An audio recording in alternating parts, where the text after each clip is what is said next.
Sa mga cellphone video na ito mula sa isang pasahero, kitang tensyonado ang sitwasyon sa loob ng eroplano na ito. Makikita pang may medical personnel na tumugon sa ilang hinimatay na pasahero.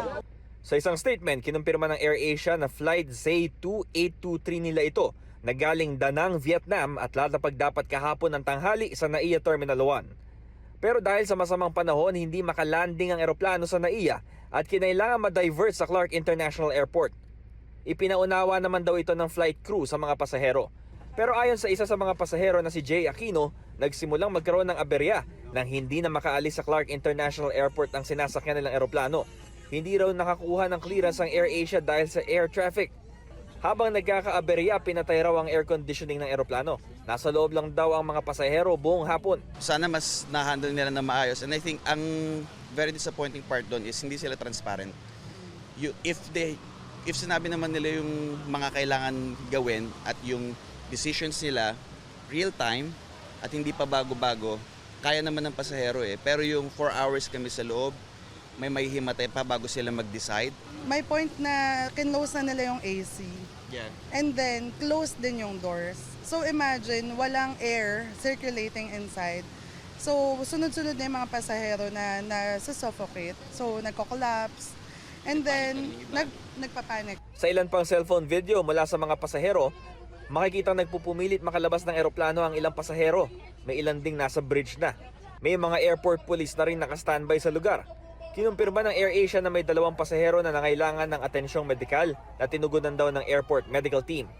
Naiintindihan daw nila na nagdulot ng inconvenience ang aberya sa flight pero kinailangan daw sundin ang operational processes at coordination bago makalipad ulit.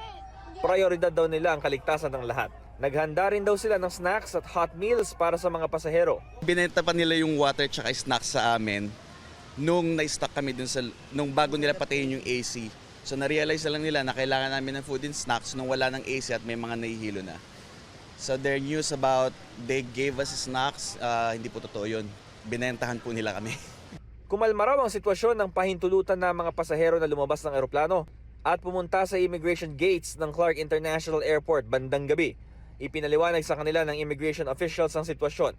Pinasakay rin sila sa mga point-to-point o P2P bus mula Clark International Airport patungo NAIA Terminal 3. Sagot daw ng mga pasahero ang pamasahe sa P2P bus. Pasado 1:00 na ng madaling araw nang makarating ang P2P bus ng mga pasahero ng eroplano dito sa NAIA Terminal 3. Kaya naman matapos ang napakaraming oras ay pagod na itong mga pasahero, lalo na't may mga kasama silang mga bata. We're gonna file a complaint sa tamang CAB.